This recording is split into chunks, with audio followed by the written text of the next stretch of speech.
Hello everyone, and welcome to our session today on Mastering Double Tax Treaties, which we will refer to as DTTs for IP and royalty flows. In a world where intellectual property generates billions, it is critical to understand how treaty-based mechanisms can reduce tax friction on your outbound royalty flows. Today we'll walk through the treaty-based mechanisms that multinational companies, IP owners, and their advisors use to structure royalties efficiently and effectively. Let's begin by looking at the three biggest questions that we get asked by clients when they are thinking about DTTs and royalties. First question is, how do DTTs reduce withholding tax? It is a fact that countries around the world often impose withholding taxes on outbound royalties. These withholding taxes can be quite high, and some countries charge as much as 30% withholding tax on outbound royalty flows. Double tax treaties are bilateral agreements between countries that usually reduce or eliminate withholding taxes on payments such as interest, dividends, and royalties. Most countries have a network of DTTs, and these treaties provide for a reduced rate of withholding tax, typically ranging between 5 to 15%. However, many DTTs also include provisions for a 0% rate of withholding tax, which can provide significant tax savings for IP owners. And if you're wondering what happens when there is no double tax treaty between two countries, then most countries have domestic rules, which provide for a reduced rate of withholding tax, usually ranging between 10 to 20%. So in the absence of a treaty,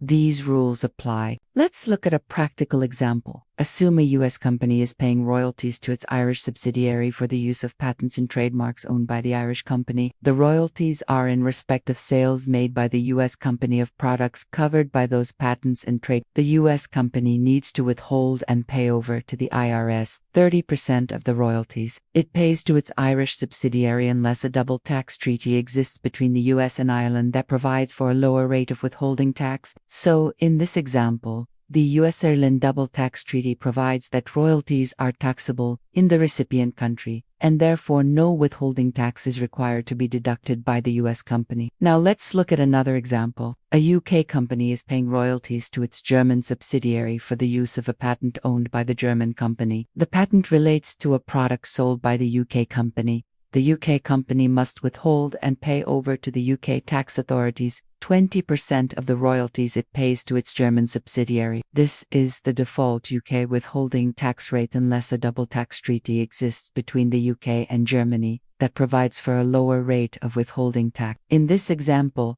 the UK-Germany Double Tax Treaty provides for a reduced rate of withholding tax of 10%. Therefore, the UK company only needs to withhold and pay over to the UK tax authorities 10% of the royalties it pays to its German subsidiary. Next, let's address the second common question we hear, which is around treaty shopping and leveraging DTT networks. While domestic withholding tax rates are usually between 10 to 20%, as we discussed earlier, a number of countries have a reduced withholding tax rate of 0% under their double tax treaties. This means that if you have IP rights in one country and are receiving royalty payments from another country, you could benefit from a 0% withholding tax rate. The key to achieving this is to ensure that you route the royalty payments through a country that has a double tax treaty with the country making the payments and that provides for a 0% withholding tax rate. This is commonly referred to as treaty shopping. For example, let's assume you are a U.S. company that owns patents and is receiving royalty payments from a German subsidiary. Germany imposes a withholding tax of 20% on royalty payments made to non-residents. However, if the royalty payments are made to a U.S. company, the rate reduces to 10% thanks to the U.S.-German Double Tax Treaty. To benefit from this reduced rate, you would need to route the royalty payments through a U.S. entity.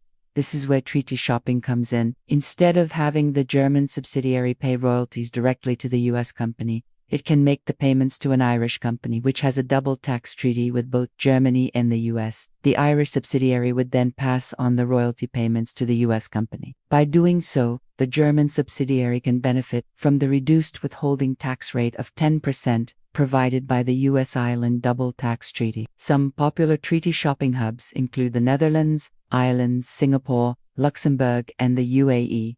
Each of these jurisdictions has a robust network of DTTs that provide for reduced or 0% withholding tax rates on royalty payments. Additionally, these jurisdictions offer other benefits such as low corporate tax rates, strong IP laws, and a stable political and economic environment. While treaty shopping can be a valuable tool for reducing withholding tax on royalty payments, it is important to note that tax authorities around the world are becoming increasingly aware of this practice and have been taking steps to prevent companies from abusing treaty benefits. The OECD Peace Project and the Multilateral Instrument have introduced measures such as the Principal Purpose Test and the Limitation on Benefits clauses to prevent treaty abuse. As a result, companies must ensure that they have a legitimate business purpose for using treaty shopping structures and that they meet the relevant substance requirements. This leads us to our third and final common question, which is around substance over form and anti-abuse clauses. As we briefly mentioned before, tax authorities are always looking out for artificial structures that are put in place solely for the purpose of obtaining treaty benefits. This is known as treaty abuse, and tax authorities have various tools at their disposal to prevent companies from abusing treaty benefits. Two of the most common tools are the Principal Purpose Test and the Limitation on Benefits clauses. The Principal Purpose Test, or PPT,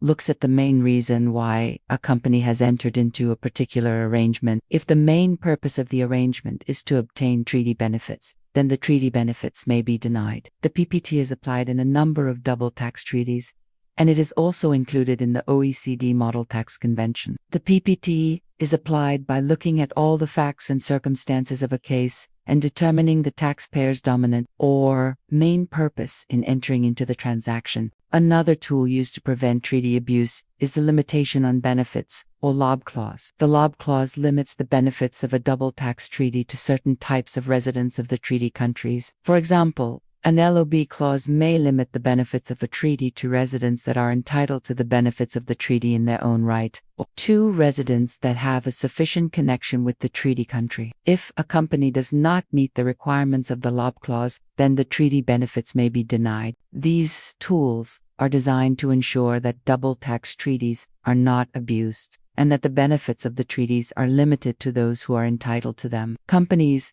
must therefore ensure that they comply with these rules when structuring cross-border transactions. This includes ensuring that they have a legitimate business purpose for their transactions and that they meet the relevant substance requirements. Failure to comply with these rules may result in the denial of treaty benefits and the imposition of withholding tax at the full domestic rate. So let's look at an example of how the PPT and LOB work in practice. A U.S. company wants to receive royalty payments from a German subsidiary, and it routes the payments through an Irish company. The U.S. company does not have any operations in Ireland, and the only reason it is using an Irish company is to take advantage of the reduced withholding tax rate provided by the U.S.-Ireland Double Tax Treaty. In this case, the principal purpose of the arrangement is to obtain treaty benefits, and therefore the PPT would be triggered. As a result, the treaty benefits may be denied and the U.S. company would be subject to withholding tax at the full domestic rate. Let's look at another example of how the LOB works in practice. A German company is making royalty payments to a resident of a tax haven,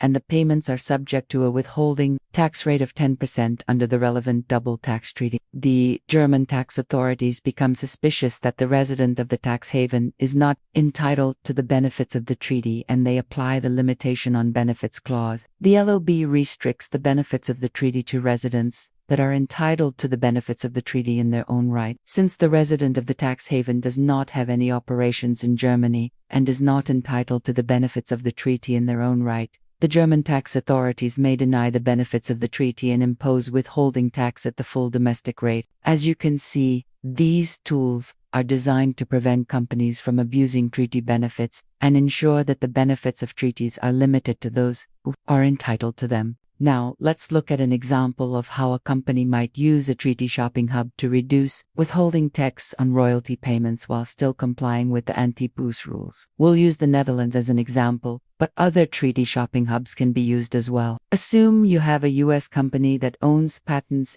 and is receiving royalty payments from a German subsidiary. Germany imposes a withholding tax of 20% on royalty payments made to non-residents. However, the U.S.-German Double Tax Treaty reduces the rate to 10%. You can reduce the withholding tax further by routing the payments through a Dutch company. Under the U.S.-Dutch Double Tax Treaty, the rate is reduced to 5%. This can result in significant tax savings especially if the royalty payments are substantial. But how can you be sure that you're complying with the anti-abuse rules when using a treaty shopping hub? Here are a few tips.